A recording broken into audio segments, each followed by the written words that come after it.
The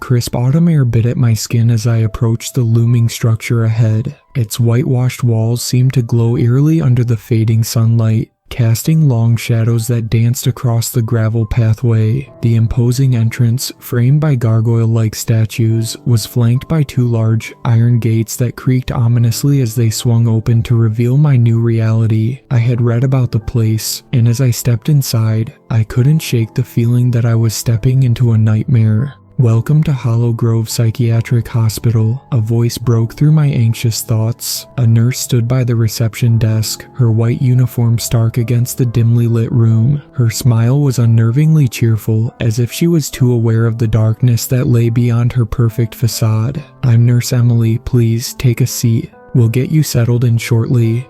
I complied, my heart pounding as I sat on the cold plastic chair. Around me, other patients shuffled in and out, their expressions a mix of confusion and resignation. Some stared blankly ahead, while others whispered urgently to themselves, their voices barely audible. I could feel their eyes on me, judging and probing. I tried to ignore them, focusing instead on the array of brochures and pamphlets that lay scattered across the desk. One pamphlet caught my eye, The Rules of Hollow Grove. My pulse quickened as I picked it up, the paper soft and worn beneath my fingers. Rule 1. Respect the staff. They are here to help you, but they have their limits. Rule 2. Follow the schedule. Meals, therapy, and medications will be administered at specific times. Rule 3. Do not wander off. The grounds can be dangerous if you stray too far. Rule 4. No unapproved items. Personal belongings will be checked. Anything deemed unsafe will be confiscated.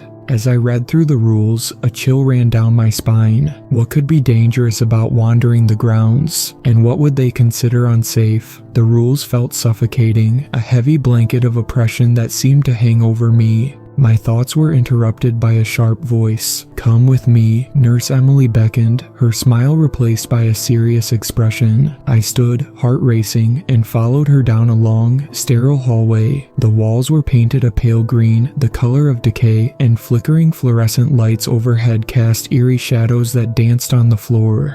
As we walked, I caught glimpses of the rooms lining the corridor. Each door was heavy and solid, adorned with small, barred windows that revealed nothing but darkness beyond. Occasionally, I heard muffled cries or frantic whispers drifting through the cracks. Each sound sent my heart racing, and I wondered what horrors lay behind those doors. We stopped in front of one such door. "This will be your room," Nurse Emily said, unlocking it with a heavy key. The door creaked open, revealing a small, bare space. A single bed occupied one corner, a desk with a single chair in another. The walls were stripped of any decoration, and a small window overlooked the expansive grounds outside, shrouded in mist.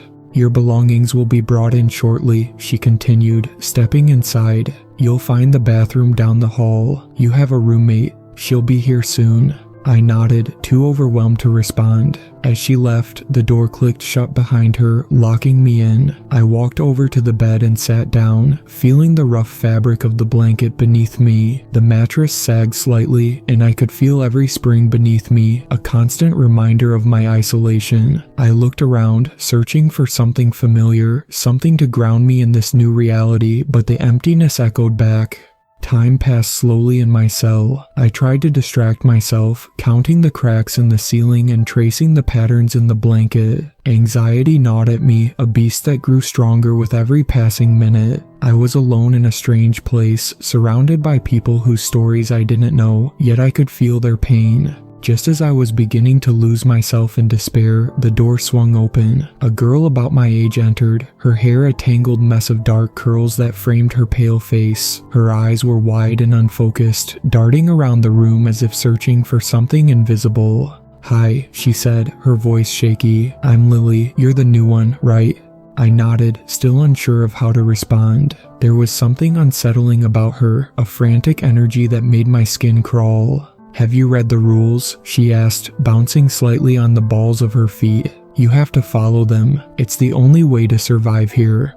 "What do you mean?" I asked, my curiosity piqued despite my instinct to be cautious. Lily leaned in closer, her voice dropping to a whisper. "The staff, they don't like it when you don't follow the rules. I've seen it happen. They can be harsh." I swallowed hard, dread pooling in my stomach. "Harsh how?" "Let's just say they have ways of making you obey. You have to be careful." She glanced nervously at the door, as if expecting someone to walk in at any moment. "There are things you don't want to see or hear." "Like what?" I pressed, wanting to know more but feeling a creeping sense of fear. Lily hesitated, biting her lip. "You'll find out soon enough," she replied cryptically. "Just remember to follow the rules. It's for your own good."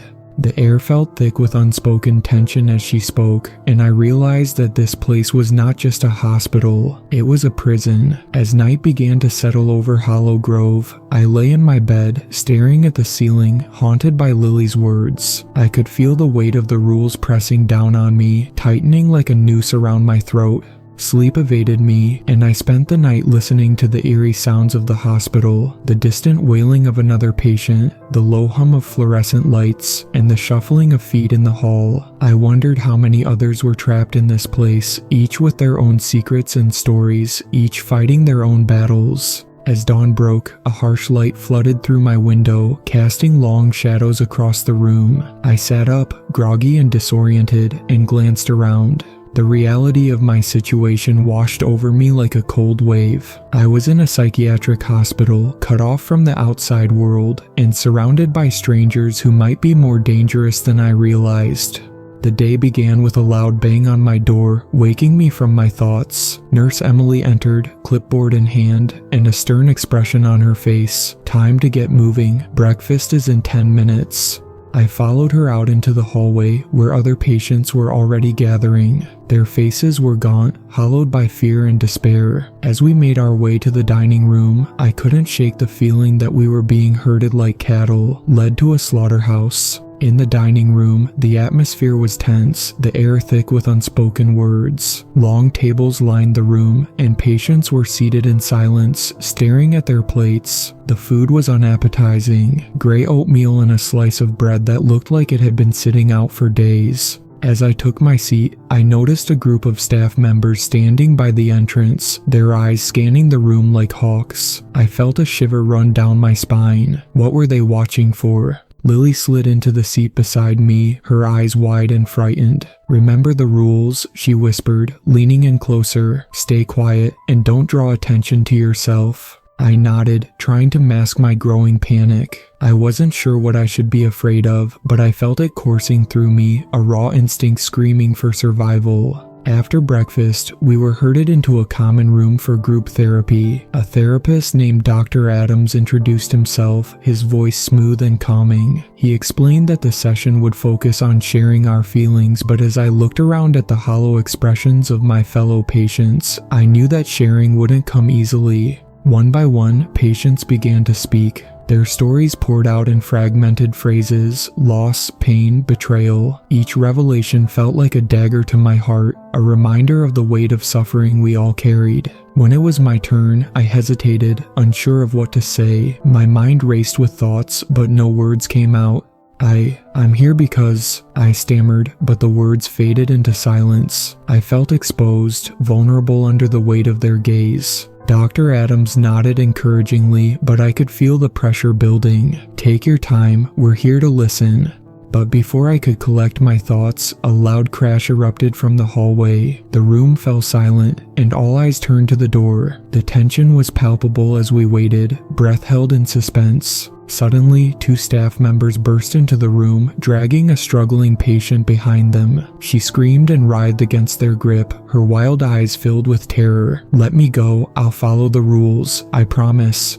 Panic flooded the room, and I felt my heart race. This was the reality of Hollow Grove. I had been warned about the consequences of breaking the rules, but witnessing it firsthand sent a chill through my bones.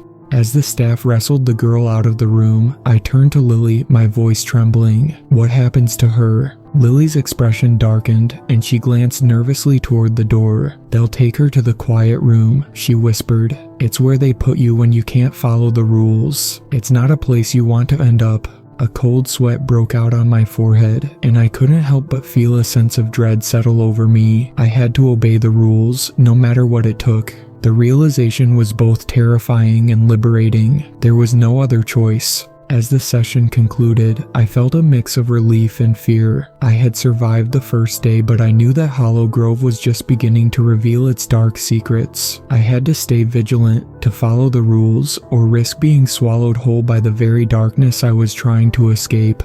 Days passed in a blur, each one blending into the next, filled with the same routines and monotony. I followed the rules to the letter, the fear of punishment tightening its grip on my mind. I ate my meals quietly, attended therapy sessions, and kept my head down. But no matter how hard I tried to conform, I could feel the shadows lurking just beyond my perception, waiting for a moment of weakness. The hospital's schedule was strict, with activities planned down to the minute. Mornings were filled with group therapy, afternoons with art classes, and evenings spent in silence, the echo of distant screams often drifting through the hallways. I watched as some of the patients began to crack under the pressure, their minds unraveling like frayed threads. Lily and I formed a tenuous bond. She was my only anchor in this suffocating world. We spent our afternoons together, whispering secrets and sharing our fears in hushed tones, careful not to draw the attention of the staff. She warned me about the unspoken rules, the ones that weren't written down but were just as important.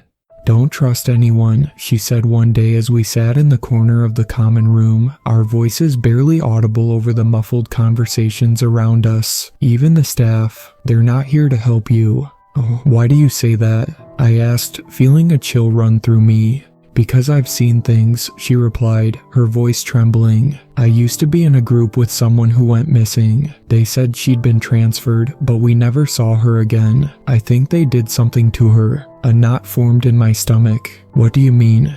"I don't know, but sometimes, late at night, you can hear things, screams, crying. It's not just the other patients, it's something else." I tried to dismiss her fears, but a seed of doubt had been planted. I began to notice the subtle changes in the staff, their smiles turning cold, their eyes watching us like hawks. Every interaction felt laden with an underlying tension, as if they were waiting for us to slip up. One night, I found myself lying awake, staring at the ceiling as shadows danced around me. The sounds of the hospital settled into a haunting lullaby, lulling me into a restless sleep. Suddenly, a loud banging echoed through the hallway, jolting me awake. My heart raced as I sat up, straining to listen. The door to my room flew open, and Nurse Emily stood there, her expression unreadable. "Get up," she ordered, her voice sharp. "You're needed in the common room." I felt a wave of dread wash over me as I followed her down the corridor. The atmosphere felt electric, charged with an unspoken tension that prickled at my skin. Other patients were being escorted to the common room, their faces pale and anxious. When we entered, I saw a group of staff members huddled together, their voices low and urgent. Dr. Adams stood at the center, his face drawn tight with concern. I could feel the weight of their gazes upon me, each one a reminder that I was being watched.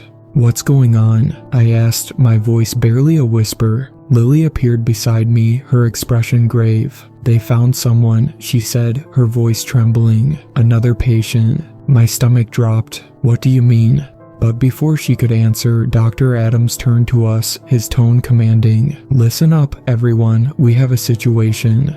The room fell silent, the tension thick enough to cut. "One of our patients has gone missing. We're conducting a search of the grounds. Until further notice, you are to remain in the common room."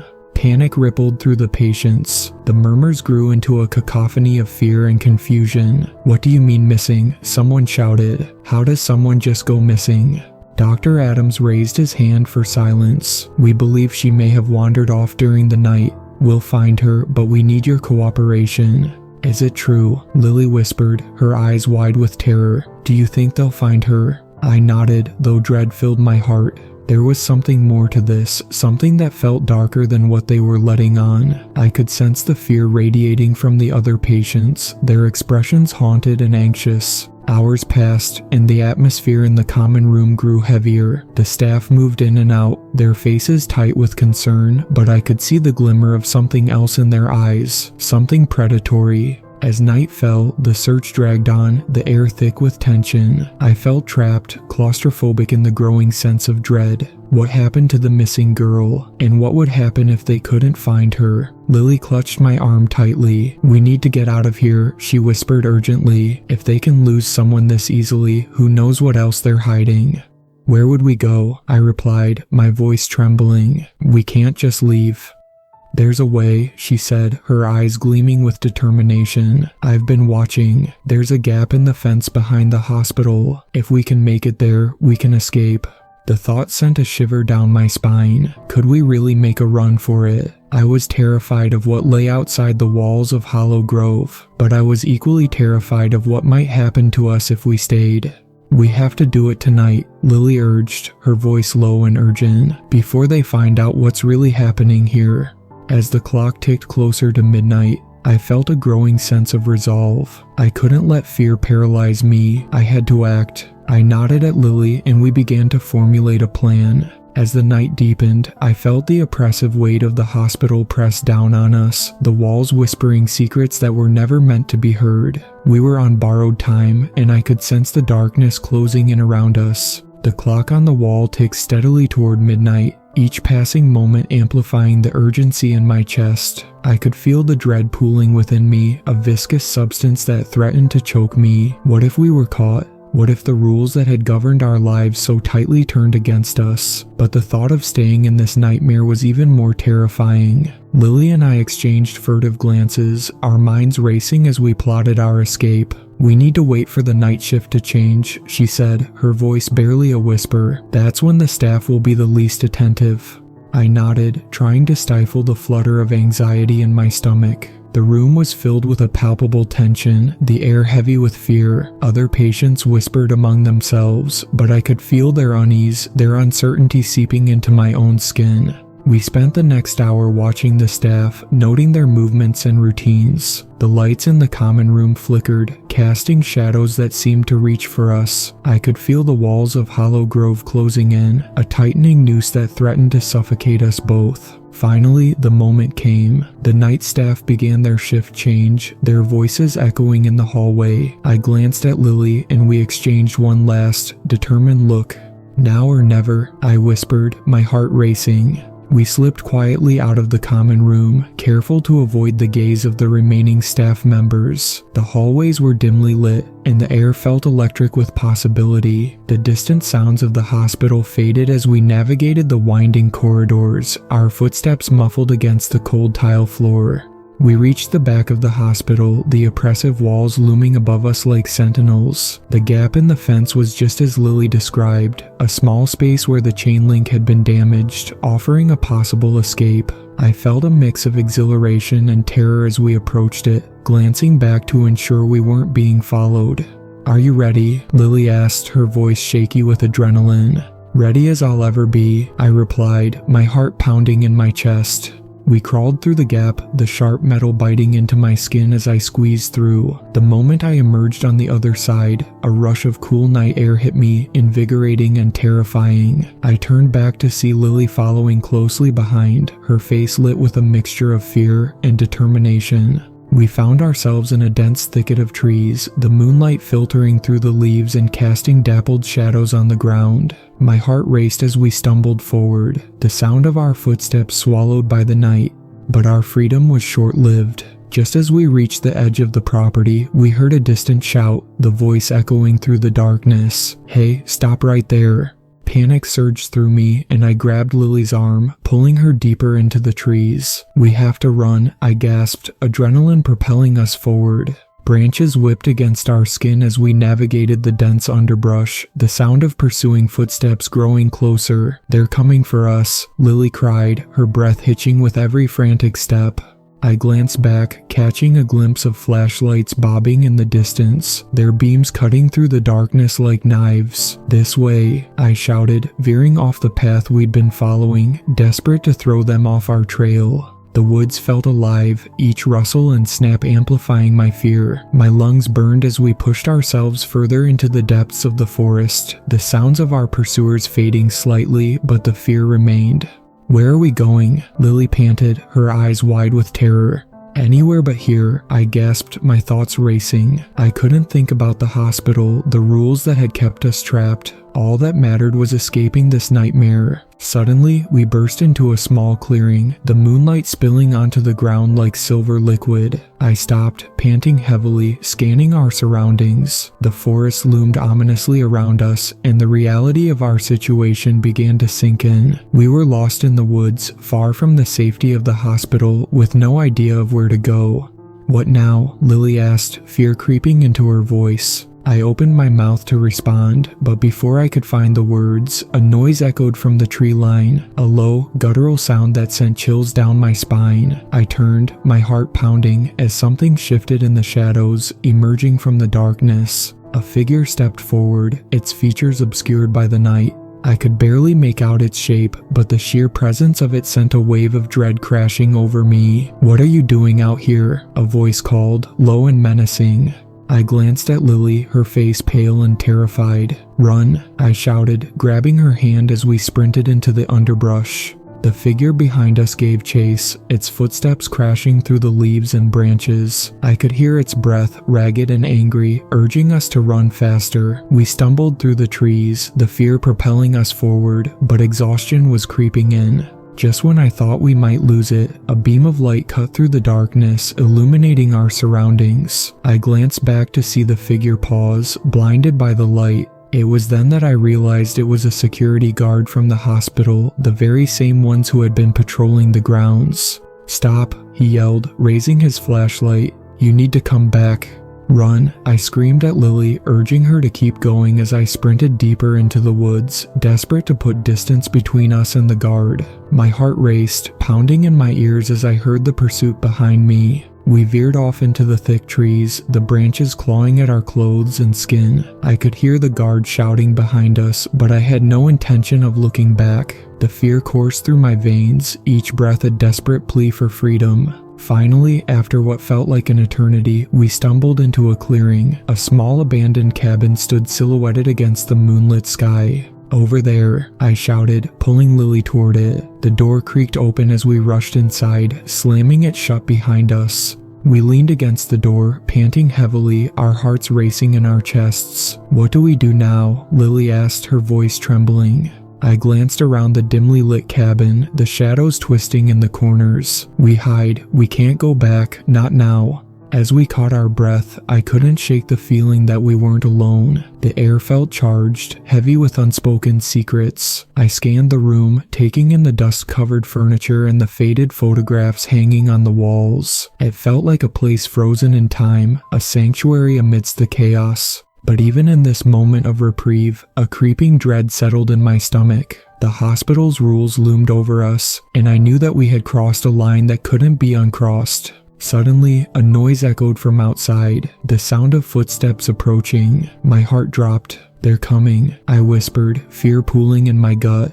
We exchanged panicked glances, the weight of our choices crashing down around us. We had escaped the prison of Hollow Grove, but at what cost? The darkness that surrounded us felt more suffocating than ever, a reminder that there was no true safety, only an illusion of freedom. Lily and I crouched in the shadows, listening as the footsteps drew closer. We had to make a choice, stay hidden and hope they passed by, or confront the looming threat head on. I took a deep breath, my heart racing. "We need to find a way out of here," I said, my voice steady despite the fear coursing through me. Lily nodded, determination igniting in her eyes. "We can't let them take us back," she said, her voice low but fierce. We stepped quietly toward the back of the cabin, our hearts pounding as we approached the window. The night air was thick with tension, and every sound felt amplified. The rustle of leaves, the chirping of crickets, the distant echoes of the hospital calling us back into its dark embrace. The choice was ours. We could face whatever came next together, or let the shadows of Hollow Grove consume us once and for all. As we peered out into the darkness, we knew that the rules we had so desperately tried to follow were meaningless now. We were no longer just prisoners of the hospital. We were survivors, and the fight for our freedom had only just begun. The quietness of the cabin enveloped us as we crouched by the window, listening intently to the sounds outside. The footsteps grew closer and I felt a knot tighten in my stomach. We had escaped Hollow Grove, but now we were in another kind of danger. "Do you see anything?" Lily whispered, her breath quick and shallow. I shook my head, my eyes scanning the darkened surroundings. The woods were dense, shadows weaving between the trees like phantoms, but there was no sign of our pursuers yet. Suddenly, the footsteps stopped just outside the cabin. My heart raced, pounding against my ribcage as I turned to look at Lily. Fear danced in her eyes, but there was a flicker of determination there as well. "Stay quiet," I hissed, pressing myself against the wall as if the shadows could somehow protect us. Through the window, I caught a glimpse of a flashlight beam slicing through the darkness. The figure outside moved cautiously, the light bobbing as they surveyed the area. It was one of the security guards from Hollow Grove, their silhouette tense and alert. "Where are they?" the guard muttered under their breath, the frustration evident in their voice. They couldn't have gone far. I held my breath, the weight of the moment pressing down on me. The cabin felt like a fragile bubble, and I was terrified of what would happen if it burst.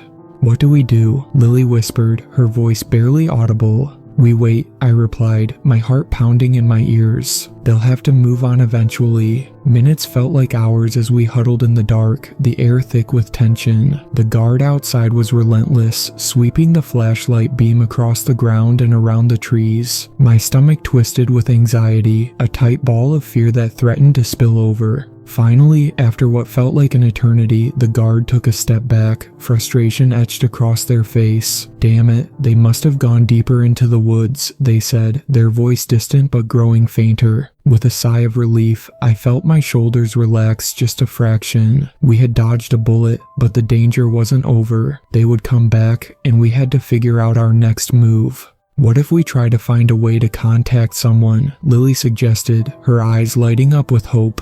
"Maybe we could find a phone or something in here." I nodded, the idea sparking a glimmer of optimism. "Right, let's search the cabin."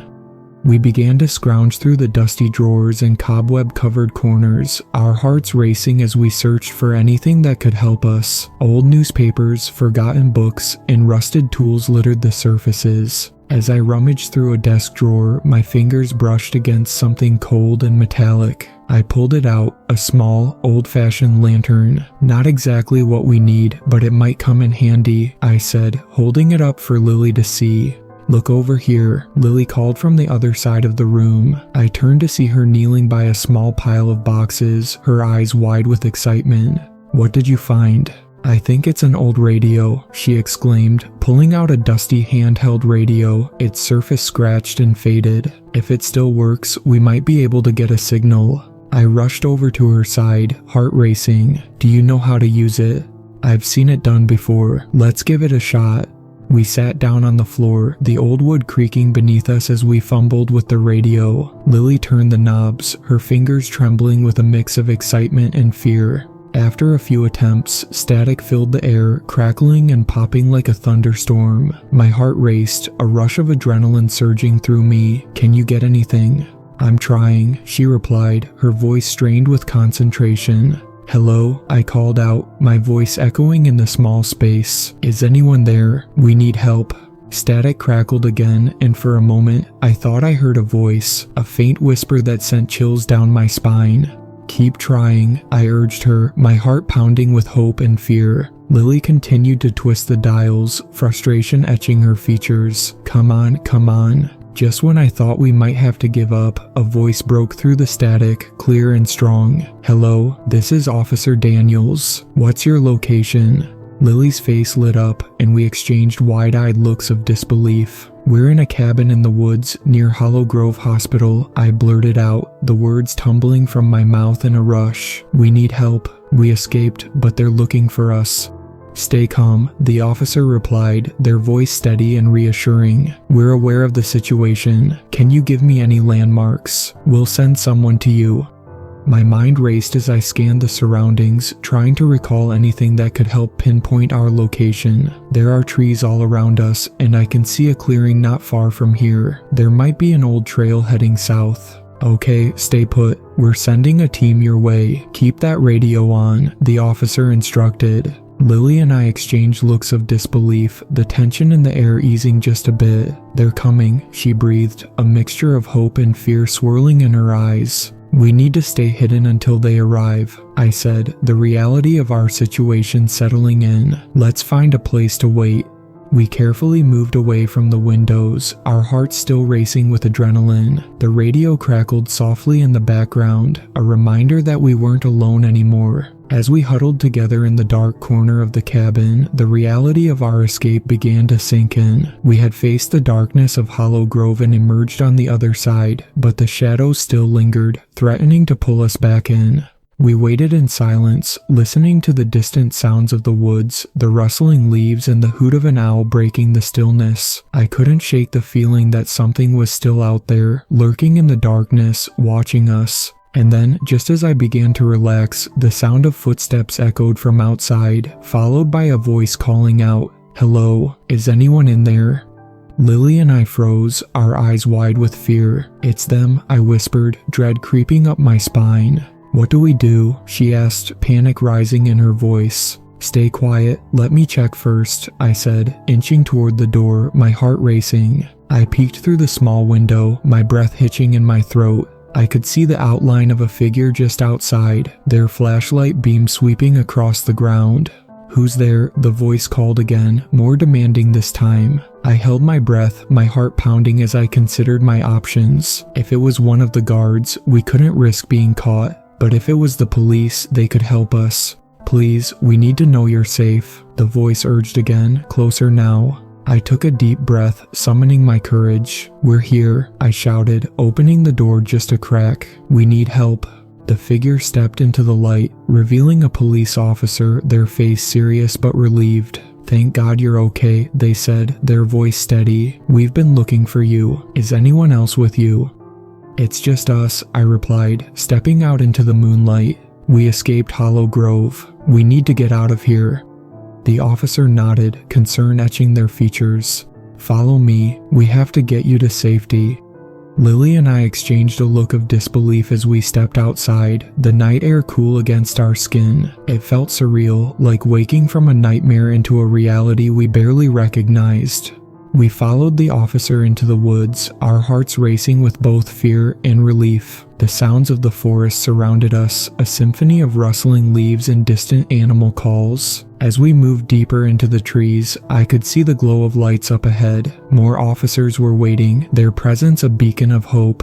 "What's the situation?" one officer asked as we approached, their voice urgent. "They escaped from Hollow Grove," the first officer replied, gesturing to us. "We need to get them to safety."